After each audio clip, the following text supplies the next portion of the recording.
Magandang umaga. Ako si Yu Eliserio at ito ang aking presentasyon sa Theoretical and Methodological Trends in Philippine Linguistics Research, 1560 to 1970 ni Nobleza Asuncion Lande. Ang mga wika sa Pilipinas ay bahagi ng Austronesianong pamilya ng mga wika. Ayon kay Lande, merong 80 wika sa Pilipinas, pero medyo dated na ang kanyang impormasyon. Sa kasulukuyang estima, lampas 100 ang mga wika sa Pilipinas. Ayon din kay Lande, may 8 mayor na wika sa Pilipinas na sinasalita ng higit 80% ng populasyon. Pagpapatuloy pa ni Lande, 6.5 milyon na nagsasalita ng Cebuano, samantalang 5.7 milyon na nagsasalita ng Tagalog. Muli dated ang kanyang impormasyon. Gayunpaman, kailangang itala na mas maraming ang Filipino na Cebuano ang mother tongue. Nga lang, mas maraming mga Filipino ang marunong mag-Filipino bilang ikalawang wika. Medyo pang kayong pananaw ang periodization ni Lande. Dumaan daw sa 3 period ang Philippine linguistics sa Pilipinas: Espanyol, Amerikano, Filipino.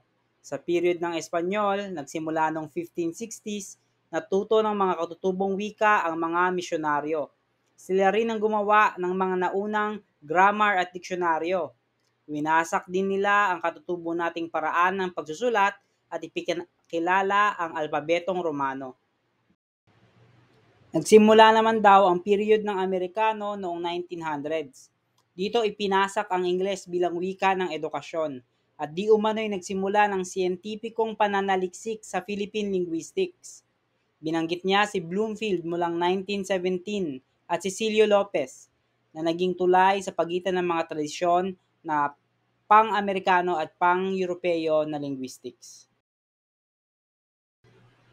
Nagsimula naman daw ang period na Filipino noong 1950s.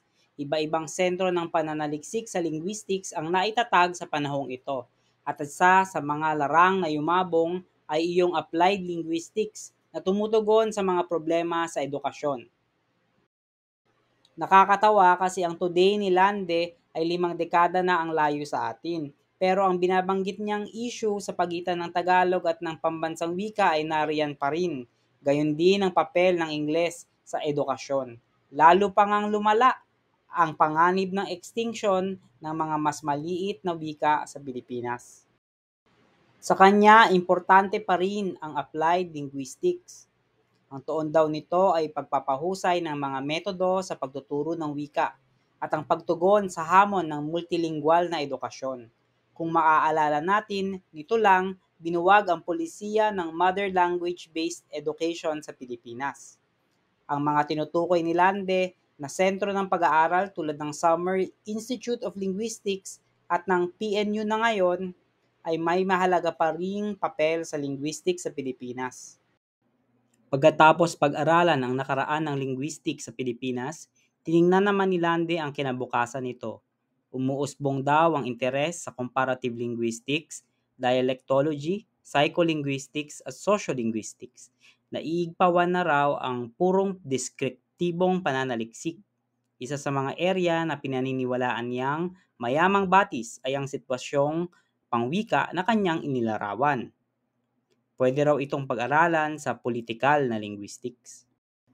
Isa sa mga itinuturing ni Lande na tanda ng pagiging mature ng linguistics bilang larang sa Pilipinas ay ang pagkakatatag ng Linguistic Society of the Philippines. Maglalabas daw ng journal ang grupo kung saan makakapaglathala ng cutting-edge na pananaliksik.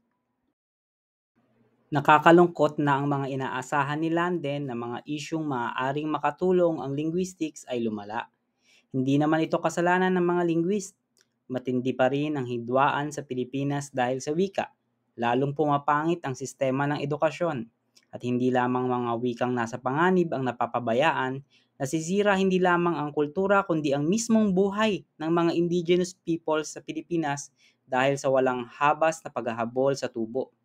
Haman ito sa mga mananaliksik. Hindi kinakailangang nasa toring garing ang mga scholar ng linguistics. May importanteng papel ang linguistics sa pag-unlad ng ating bayan. Ang mga tools na ginamit ko sa presentasyong ito ay Google Vids, Luma Labs, Kling AI, Microsoft Copilot, Leonardo AI at Hyper AI.